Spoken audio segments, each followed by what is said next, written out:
Buenos días.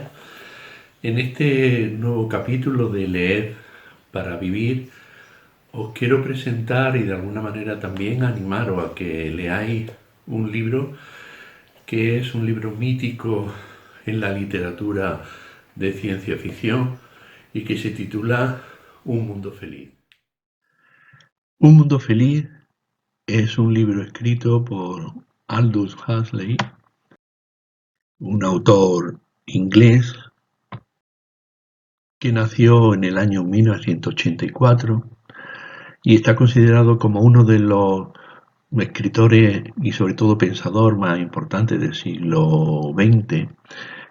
Fue muy polifacético, escribió novela, poesía, filosofía, fue periodista, escribió guiones de cine y aunque perteneció a una familia de intelectuales, uno de sus miembros fue Premio Nobel de Biología, y él también quiso dedicarse inicialmente a la biología, pero los problemas de visión que tuvo desde la infancia y que le llegó a la ceguera en el momento de su muerte, le impidieron ejercer esa primera profesión.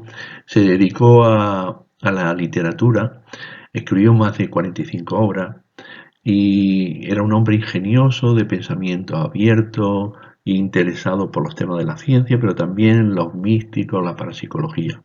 Entre los libros que podemos destacar, Los escándalos del Cron de 1921, La danza de Sátiro de 1923, Contrapunto en 1928, La isla en 1962, próximo a su muerte, y Un mundo feliz en 1932, que es el libro que estamos comentando. Un mundo feliz es una novela distópica, o sea que una novela que nos plantea un imaginario que se considera de alguna manera indeseable, en este caso esa sociedad futura, que lo que llega a producir es la alineación humana, una total anulación de la identidad y de la personalidad de los sujetos en ese colectivo común.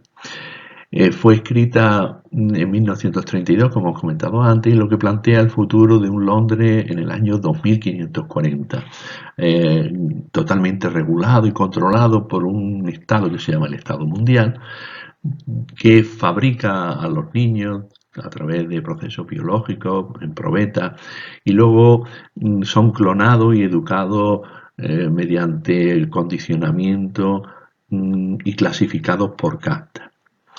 Este nuevo Estado mundial lo que ha perseguido y persigue y de alguna manera su esencia es conseguir la felicidad.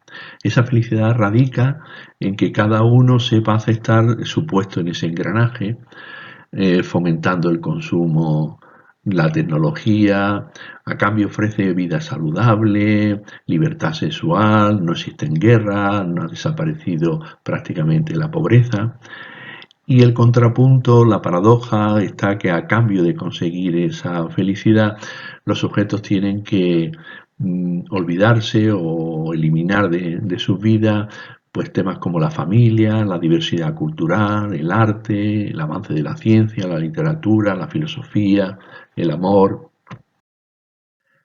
¿Por qué leer este libro de Un mundo feliz? Yo creo que porque básicamente es una novela mítica de ciencia ficción a la que deja huella y de que casi todo el mundo la conoce o la ha leído en alguna vez en su vida. También porque es un libro de alguna manera profético. No, el autor no hace juicio de valor, de alguna manera se limita a describir y a hacer racionalidad en los argumentos y deja que sea el lector quien haga esa relación entre lo que se plantea como futuro y la relación con el presente del que lee. También porque nos lleva a reflexionar sobre nuestros comportamientos como sociedad, incluso como individuos. Hasta qué punto la búsqueda permanente de la felicidad que estamos teniendo, incluso en la sociedad actual, nos llevaría a entregar o perder otras cosas que ya tenemos. Por último, la trama plantea varios personajes, todos muy interesantes. A mí especialmente el que más me gusta es el salvaje, que trata de salir de esa realidad creada en ese mundo distópico y manipula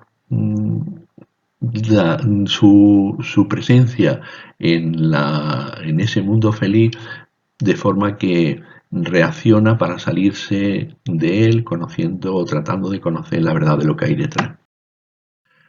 Algunas de las ideas que me traslada el libro y que pueden suscitar debate, controversia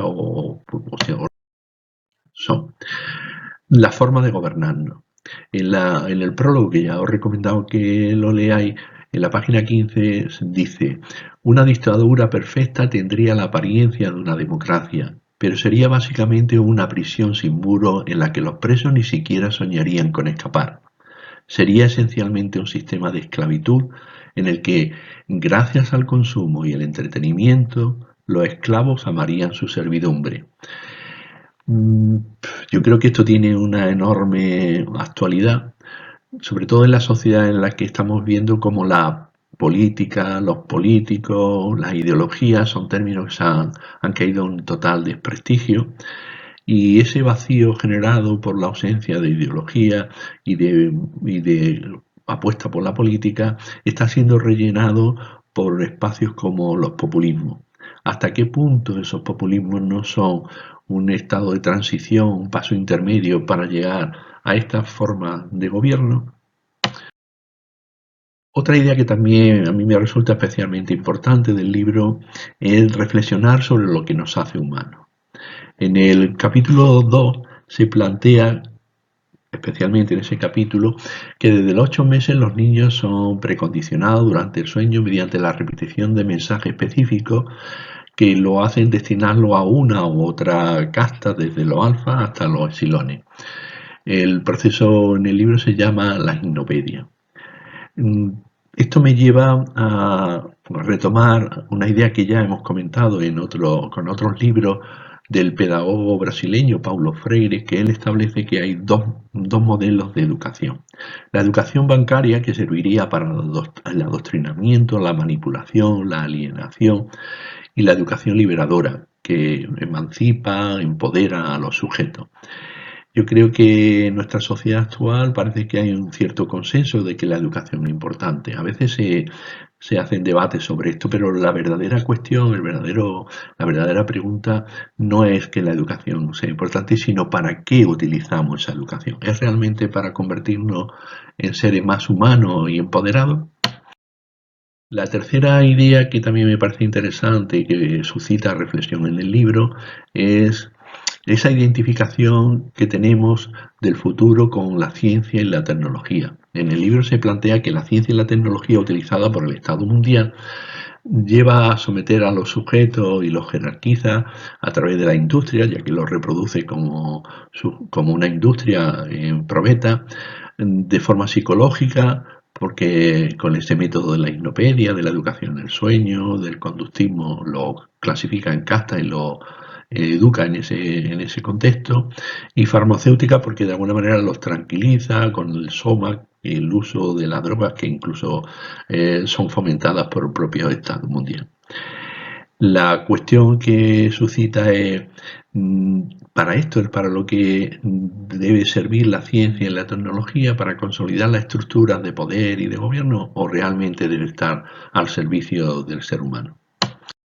Por último, y para no seguir desentrañando mucho más la historia del libro, solamente haceros dos consejos, un consejo final, pero que son dos partes. Uno, leed el prólogo, es especialmente importante que lo leáis en este libro, porque el propio autor, que es el que lo hace, recoge parte de lo que fue un libro casi en los últimos momentos de su vida, que fue una revisión sobre un mundo feliz. Ahí plantea qué es lo que muchos años atrás quizá podía haber reformado del libro, qué es lo que echa de menos. Me parece muy interesante para descubrir claves y entenderlo. Y el segundo consejo es que una vez que leáis, empecéis la lectura del libro, no os paréis en el primero o en el segundo capítulo, no antes de esas 30 primeras páginas. Es verdad que el libro en esa parte parece un poco lento en su ritmo, y además introduce mucho lenguaje tecnológico, complejo, pero seguid leyendo, que al final el libro os sorprenderá.